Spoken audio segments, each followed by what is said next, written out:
cyubahiro cy'iwe umwamikazi wacu avyaguruke. Reka tumwinginge buke buke, nabonye haragendeka ashike hano kugira ngo nawe abaramutse. Hapa ni nyumbani, ukitoka hapa tu naruka mara moja hapo juu. Karibu. Karibu cyane. Haleluya, shengero ry'Imana. Ndabagumbiriye mu izina rya Yesu. Uhora habaho umugisha. Ndanezerewe cyane. Pastori twaherukana muri 2009. Imana imukoresha imirimo n'ibitangaza. Imana ivugana nanje, icyo gihe nari umudamu w'umushikiranganje.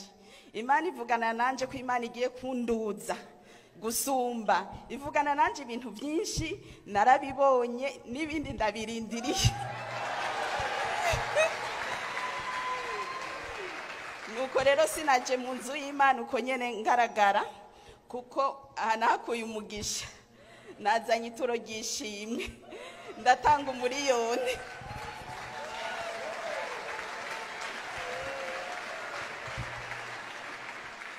Uhora habaho umugisha. Bwana Yesu asifiwe. Imana iguhezagire, Imana ikugirire neza. Amina.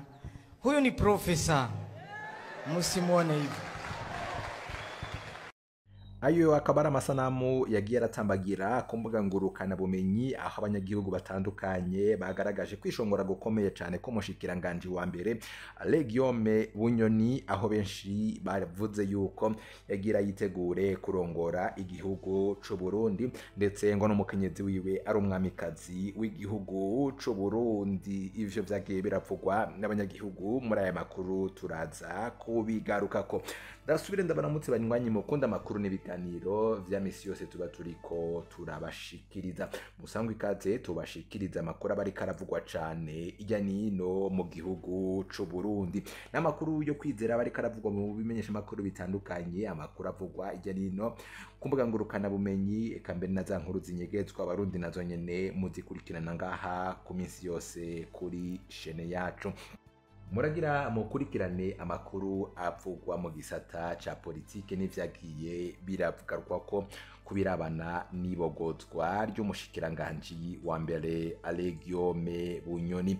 Umukuru w'igihugu yahejeje kumubogoza abanyagihugu batandukanye bariko baratanga ivyiyumviro, aho benshi bavuze yuko vyagaragaraga ko umushikiranganje wa mbere yari yaratangiye kwishongora, ndetse yarishize hejuru mu gihugu c'u Burundi, nkuko tuza kubikurikirana mw'ijya sanamu iriko iratambagira cane ku mbuga ngurukana bumenyi. Turaza kugaruka no ku bindi biriko biravugwa n'abanyagihugu batandukanye kubirabana n'iryo bogozwa rya Legiome Bunyoni. Wowe utegerezwa kuba warafyonze kuri sabone uko tubandanya turabashikiriza amakuru nk'ayangaya nyene abari karavugwa cane, ujuba mu bambere barashikirwa nayo. Reka ndasubire ndabaramutse nabaye kaze nk'isanzwe y'amakuru. Muragira mukurikirane ayo n'ayandi twabateguriye ingingo imwe ukwayo. Mu cyubahiro cy'iwe umwamikazi wacu avyaguruke. Reka tumwinginge buke buke, nabonye haragendeka ashike hano kugira ngo nawe abaramutse. Hapa ni nyumbani, ukitoka hapa tu naruka mara moja hapo juu. Karibu.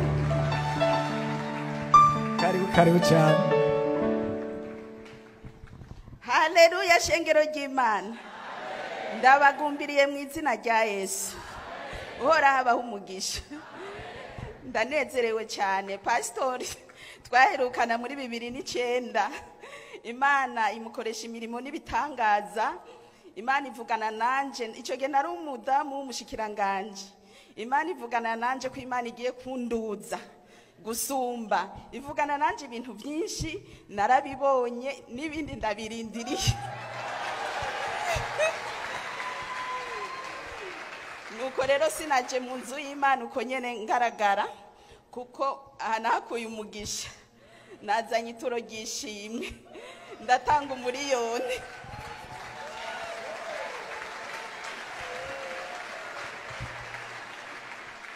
Uhora habaho umugisha. Bwana Yesu asifiwe. Imana iguhezagire, Imana ikugirire neza.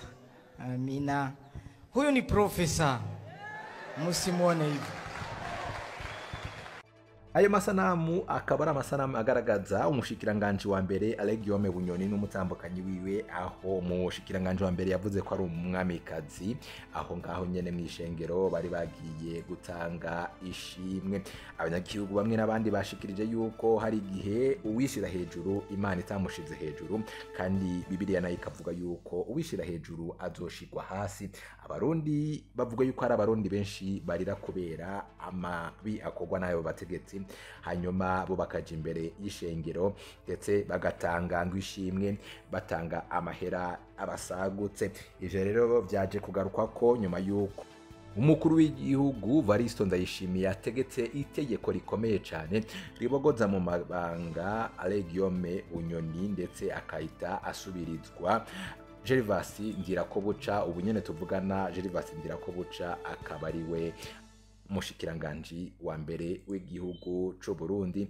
Nkuko nyene vyagiye biravugwa cane, abanyagihugu na bamwe n'abandi bakaba bakeze iyo ngendo, ndetse niyo ngingo bakaba bavuze yuko yabanejeje bitewe nuko kwishongora kwa Guillaume Bunyoni ndetse n'amabi yagiye akorera abarundi batari bake hamwe n'ababanyi biwe vyari bimaze kugera kure cane. Kubibabwira ngo naho abarundi bahanzwe n'ingorane nyinshi ngo muri kino gihe abategetsi b'u Burundi biraboneka ko batarajwe ishinga no gutorera inyishu ingorane bafise. Muri kino gihe uruhigi ngo rukaba rwarahindukiye, aho abategetsi bari bajejwe kumviriza imyidogo n'amarira by'abanyagihugu, y'amarangu no munsi umukuru w'igihugu bakumviriza amarira y'abanyagihugu, ahubwo ngo ni warira cyo kimwe n'abanyagihugu. Dukurikire Pacifique Ninahazwe arongoye ishirahamwe Fokode n'isekeza ndondeza, akaba yabivugiye mu kiganiro gica kuri radio Igicaniro. Ibibazo mu gihugu biruzuye, ibibazo byinshi cyane. Ubundi ibibazo bivugwa n'umukuru w'igihugu wenyene. Dufise umukuru w'igihugu umwumvirije womengo ni societe civile, mugani wiwe ejo bundi niho yavuze ko asigaye avuga ibyo kugira biturire kurusha Oricom. Umukuru w'igihugu avuga nka societe civile isohora ibibazo abanyagihugu bafise, ntavuga nk'umukuru w'igihugu ajejwe gutora umuti w'ivyo bibazo. N'umukuru w'igihugu ariko ararira, n'umukuru w'igihugu mugani watinje kurira abacamanza, n'umukuru w'igihugu yidoga, n'umukuru w'igihugu ubona bitoroshe. Hanyuma ku rundi ruhande umukuru w'igihugu uravye mu bwiza shingiro mu vyajejwe harimo gukora ku buryo inzego zose z'igihugu zikora neza. Ariko umwumvirije umukuru w'igihugu amajambo amaze iminsi atubwira, ariko avuga ahubwo ko atagira abamufasha. Ico ni kimwe cyo turakimenyereye, kiramaze nk'umwaka wose urenga avuga ko atagira, yabuze abantu bamufasha.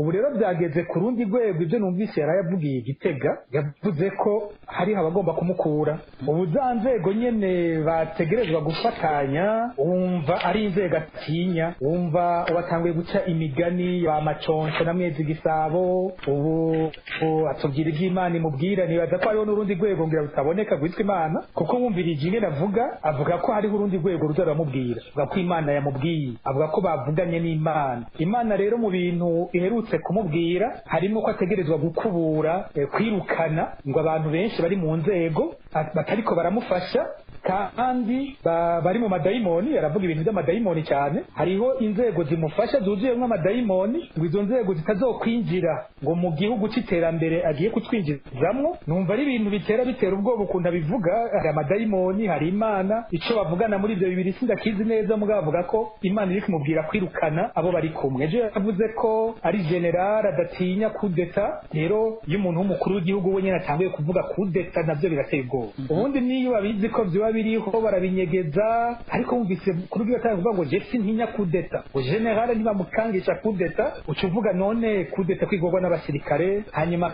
akavuga abantu bamwegereye yahaye ibibanza vyo hafi cyane, nabo bakeneye intebe yiwe. Vya bisigura ko abo bari kumwe muri leta ashaka kumusubirira agafatanya n'abasirikare. Ivyo bintu bisigura iki? Ni igipfungu.